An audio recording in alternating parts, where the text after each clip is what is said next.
Hey guys, நம்ம இன்னைக்கு ஷார்ட்ஸ்ல என்ன பார்க்க போறோம்டா, நம்மளோட கொரியன் ரேமிங்கிற ஒரு நூடுல்ஸை பத்தி தான் பார்க்க போறோம். ஃபிளேவர் பாத்தீங்கன்னா கார்பனிக் கிரீமி வெஜ். இதோட டேஸ்ட் எப்படி இருக்குன்னு பார்க்க போறோம். இதோட ஃபுல் வீடியோ வந்து கீழே இருக்கும், லிங்க் கிளிக் பண்ணி யூடியூப்ல பாருங்க, முழுசா பாருங்க. நம்ம சேனல் எதாவது புதுசாக வந்து சப்ஸ்கிரைப் பண்ணிக்கலாம்.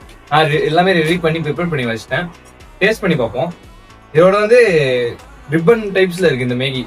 பாத்துக்கோங்க, டேஸ்ட் பண்றேன். காய்ஸ், சீஸ்லாம் இருக்கு காய்ஸ். டேஸ்ட்ல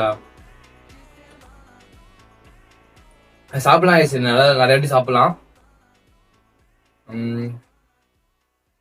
சீஸ் ஃபிளேவர் இருக்கு, நல்லா இருக்கு, சூப்பரா இருக்கு. நிறைய வாட்டி சாப்பிடலாம். இது நீங்க வந்து ரேட்டிங் கேட்டீங்கன்னா 10க்கு வந்து நான் 8.5 கொடுப்பேன். இதுக்கு ரேட்டிங் நல்லா இருக்கு. இதோட ரேட்டு பாத்தீங்கன்னா 60 ரூபாய் ஆயிடுச்சு. 10 ரூபாய்க்கு இது வாங்கி திங்கணுமான்னு கேட்டீங்கன்னா 10 ரூபாய் மேகி போயிட்டு வாங்கி சாப்பிட்டுருக்கேன். தான் நம்ம சேனல் சப்ஸ்கிரைப் பண்ணிக்கோங்க. இந்த மாதிரி இன்ட்ரெஸ்டிங்கான சார்ஸ் உங்களுக்கு வந்தீங்கன்னே இருக்கும். லைக்